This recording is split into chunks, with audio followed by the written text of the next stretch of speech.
আজকের ব্লগটা ভীষণ একটা ইমোশনাল ব্লগ আর কি, চিনি সোনার জন্য। যখন চিনি সোনা বড়ো হয়ে দেখবে তখন আশা করছি ইমোশন হয়ে যাবে। সো হ্যালো গাইস, তোমরা কেমন আছো? আশা করছি ভালো আছো, আমি ভীষণ ভালো আছি। তো আজকে দেখো ছিল হচ্ছে শুক্রবার, তো শুক্রবার দিন রাতের এটার ভিডিও। তো দেখো যে ভাত বসিয়ে দিয়েছি, ওদিকে ডাল হয়ে গেছে, আলুর চোখা হয়ে গেছে প্রায়, মানে এটা পরে মাখাবো।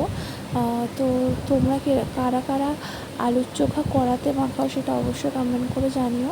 আমি কড়ার মধ্যে পেঁয়াজ লঙ্কাটা ভেজে ওর মধ্যে আলুটা দিয়ে একবারে একটু হালকা নুন হলুদ দিয়ে তেল দিয়ে তার মশলা আলু মতো করে নামিয়ে নিই।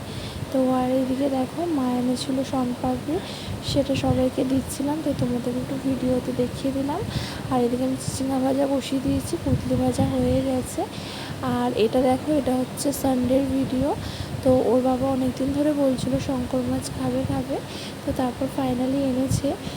শনিবার দিন রাতে অফিস থেকে আসার সময় এনেছে, আমি ধুয়ে ফ্রিজে কন্টেনার করে রেখে দিয়েছিলাম, তো সেটাই তোমাদেরকে দেখালাম। আর দেখো এনেছে এই যে মাছের ডিম, তো ডিমটা আজকে একটু পেঁয়াজ লঙ্কা দিয়ে ভাজা করব, আর শঙ্কর মাছটা কষা কষা করব। আর বাকি একটু ডিম রেখে দিয়েছি, একটুখানি টক হবে, তেঁতুলের টক। তো এরপর দেখো, এটা হচ্ছে সানডে রাতের ভিডিও। সোনা তখন চুপটি করে না খেলা করছিল হাতগুলোকে গুটিসুটি করে। আর জানো তো ছোটো বাচ্চারা কন্টিনিউ পা নাড়াতে থাকে, তো ওর বাবা ওকে অনেক আদর করছিল আর অনেক ভালোবাসছিল। আর বলছে যে সোনা, তোমার পাটা একটু টিপে দিই, তোমার পা ব্যথা করে, তুমি সারাক্ষণ পাগুলো নাড়াতে থাকো। তো এই ভিডিওটা এই কারণেই করে রাখা, কারণ কি যখন আমার চিনি সোনা বড়ো হয়ে দেখবে আশা করছি ভীষণ ইমোশনাল হয়ে যাবে।